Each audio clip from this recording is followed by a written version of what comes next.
تنبیه الغافلین کی یو عجیبه واقعہ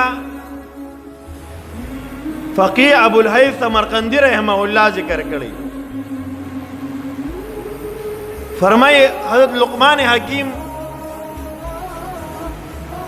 دا اللہ رب العزت فقاہت پویا حکمت دا اللہ رب العزت ورکړو. لقمان حکیم رحمہ اللہ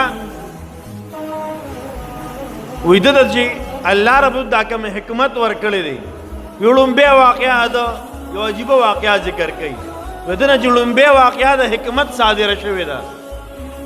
ودی لومبی یو حبشو غلامو د خپل آقا چیلې ورکړه چې دا واله او دا علالکا او په دې چیلې کې کومه قیمتي د غوښې بوټي دی هغه مونږ لراوړه.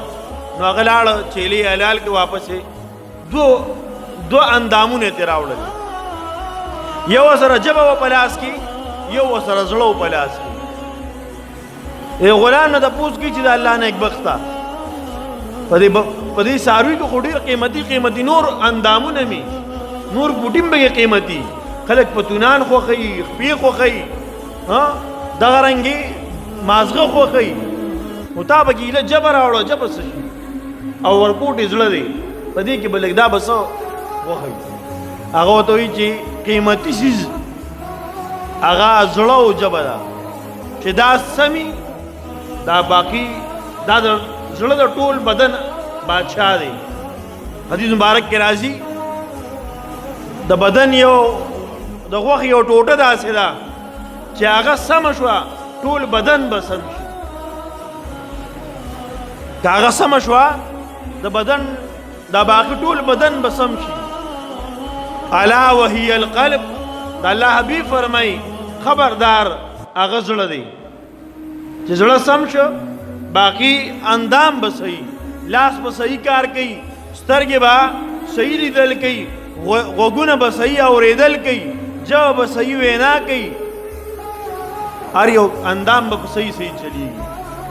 محترم عارض مې دا کو چې لقمان حکیم ورته وایي چې صاحب دا زړه او دا ژبه ایک نمبر چیز دی په بدن کې. ژبه صحیح ده موږ پښتانه وایو په سمه ژبه باندې ټول دنیا خوړی شي او په خراب ژبه باندې خپل کور کې روټۍ نشي خوړلی. محترم بیا ورته یو څو ورځې بعد بیا ور یو چیلې ورکوي دا حلال کا خرابې ټوټې دي د غوښې بوټي دي هغه ته یې راوړه بیا یې ژبه راوړه او زړه یې راوړه. هغه ورته وایي دا دې څه چلو کوو وایي ګوره چې کله ژبه خراب وي باقي ټول بدن خراب دی او چې کله زړه خراب دی باقي ټول بدن خراب دی دغه بیکاره دی او ټول نه دی بیکار اندام پکې دا چې کله خرابي. نو عرض مې دا کوم محترمو چې دوو چیزونو ډېر اهتمام پکار دی چې دا صحیح استعمال شي. نو لقمان حکیم رحمه الله نه یو کس تپوس کوي چې صاحب تا د دومره لوی مقام ملاو دی څومره لوی مقام ملاو دی. الله رب العزت او قرآن مجید کی ذکر فرمائے دے اور یو پورا سورت لقمان دا لقمان حکیم رحمہ اللہ فنم ماند منصوب دے. محترم دا سمر لوی مقام دے نو محترم دا غان چاہ دا پوسو کو دا دمر لوی مقام دمر عزت دمر حکمت دا مرتبہ دا دا پسم علاو شوا اگا عجیب خبر ہے محترم فرمائی صدق الحدیث د رښتیاو د وجه نه زه دروغ نه ویم رښتیا ویم. دویم و اداء الامانه او د امانت د ادا کولو په وجه باندې ما در څوک امانت کی دي امانت کې خیانت نه کومه. ګوره چا څوک چې سره خبرې وکړي راز ته وې دام ګوره امانت دی. محترم بیا فرمایي وترکی ما لا یعنینی دریم سیزه دا چې ما لا یعنی خبرې پرې خو دي فضول خبرې بے مقصد خبرې پرې خو دي ادي وجه نه ماته د دوی لوی مقام ملاو دی. او د لقمان حکیم رحمه الله قول دی فرمای الصمت حکمت خاموشی لوی حکمت دی. خاموشی شی دی لوی حکمت دی.